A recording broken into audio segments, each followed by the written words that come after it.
बुलंदशहर जिले के सिकंदराबाद में यहाँ के सभ्य नागरिक और व्यापारी सब्जी आड़ती ने एक प्रेस कॉन्फ्रेंस के आयोजन पर पत्रकारों से वार्ता में बताया कि एक कंपनी में उन्हें पार्टनर बनाकर उनके साथ धोखाधड़ी कर गलत आरोपों में उन्हें फंसाने का प्रयास किया, जिसमें उनके सम्मान को ठेस पहुंची। आइए मिलते हैं संतोष यादव से।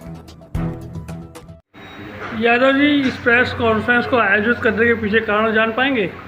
जी, मेरे साथ में मेरी कंपनी के 10% के शेयर होल्डर ने फर्जी मुकदमा लिखवा के मुझे जेल भिजवा दिया, जो कोई साक्ष्य नहीं दे पाए अदालत में भी, ना ही आईओ ने देखे, न जानने की कोशिश की, जो कि मैं सारे साक्ष्य पहले भी दे चुका हूं। आज फिर मैं मीडिया के सामने सारे पेपरों से बात करनी चाहता हूं। सबसे पहले सर, मेरी ये कंपनी रजिस्टर्ड हुई DSY super infra private limited. इसके कॉलम नंबर 80 में साफ साफ लिखा हुआ है कि कंपनी में कोई भी प्रॉपर्टी, कोई भी चीज़ है, जिसका जितना शेयर वो उतना ही बेच पाएगा।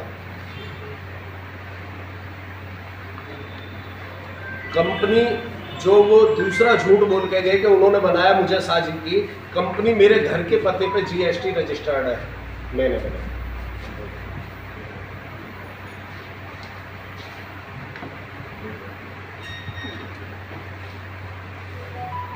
कंपनी से सिग्नेचरी ऑथराइजिंग लेटर मेरे नाम से, क्योंकि 50% का अकेला पार्टनर है, वो 40% और 10% के पार्टनर थे।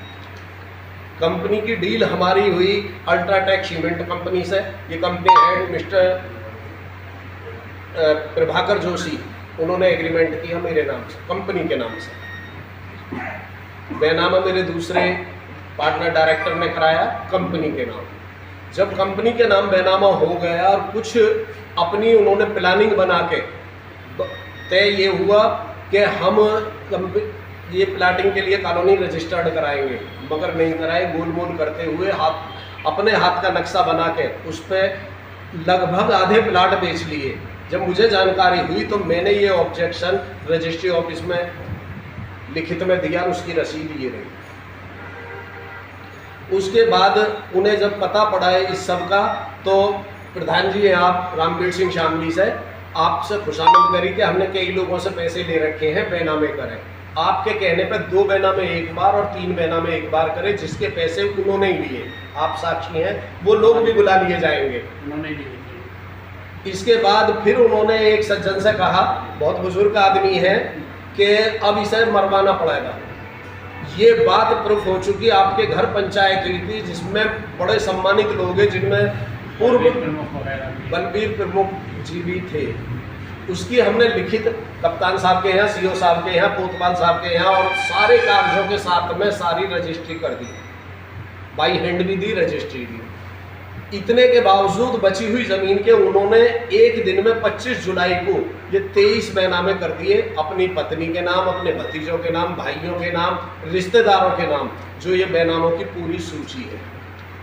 अधिकार ना होते हुए किसी भी उस सब में, और ऑब्जेक्शन लगे हुए थे।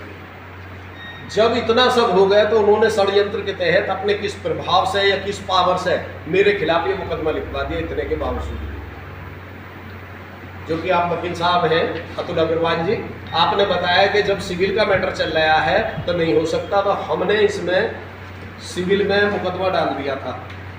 सिविल का हमने कप्तान साहब के यहाँ देखे, ये सिविल में भी मुकदमा डाल चुके थे FIR से पहले। उसके बाद इन्होंने मुकदमा मेरे खिलाफ षड्यंत्र से लिखवाया। लिखवाने के बाद में ना आईओ साहब ने जांच करी, न किसी तरह की सूचित किया, न फोन किया, न कोई नोटिस मुझे उठा के 13 जून को जेल में डाल दिया। जब जज साहब ने पूछा गया तो ये कोई साक्ष्य नहीं दे पाए, और ये जज साहब का ऑर्डर है जिसमें उन्होंने साफ साफ अपने आदेश में कहा है कि ये फर्जी मुकदमा, झूठा मुकदमा, साजिशन इनके खिलाफ लिखा गया, इसलिए ये बेल दी जाती है। ये फर्जी, इन्होंने लूट बचाई, कंपनी के लगभग 20 करोड़ रुपए का घोटाला किया, उसे दबाने के लिए फर्जी मुकदमा मुझ पे लगा के ये सब किया कि दबाव में आके, जिसके लिए आज तक भी आइए धमका रहा, आपको धमका रहा है, आपके बेटे को धमका रहा है, मेरे बेटे को धमका रहा है, मुझे धमका रहा। यही और फोर्जरी का ये मामले, बाकी तो सब मैं कोर्ट में दूंगा, मगर फिर भी एक दिखाऊं बैंक स्टेटमेंट। इनके समधी के समधी है मिस्टर रमेश दरोगा जी, 43 लाख रुपए कंपनी अकाउंट में लगाए, 26 लाख रुपए कंपनी अकाउंट से वापस ले लिए ऑन रिकॉर्ड। 100 गज का बैनामा एक कंपनी से करा दिया, उसके बावजूद भी 640 गज का इन बैनामों में जो 24 किए हुए हैं, उसमें 640 गज का उनके बैनामा किया और वही UTR number, bank number 43 lakh की एंट्री दे रखी है। फ्रॉड किसने किया? फिर भी मैं फ्रॉड। काम सारे उन्होंने किए और ये कागजों से, कोई कागज ना कोर्ट में दे पाए न यहाँ। तो कौन से आईओ साहब जांच कर रहे हैं? आईओ हरिंदर सिंह, कौन सी चौकी पर? औद्योगिक क्षेत्र में। कल भी उन्होंने बुलाया प्रधान जी के बेटे को और ये कहा कि संतोष के बेटे को जेल भेज देंगे, आपको भेज देंगे जेल, और कहा इन्होंने कोई नोटिस, कागज, वारंट को मुझे कोई जरूरत नहीं है, अपने वकील से पूछ लो, मुझे पावर है, मैं किसी को भी जेल भेज सकता हूँ। संतोष के खिलाफ कोई एप्लीकेशन दे, ये दबाव बनाया जा रहा है कि आप संतोष के खिलाफ। न्यूज एशिया से मनीष शर्मा की रिपोर्ट।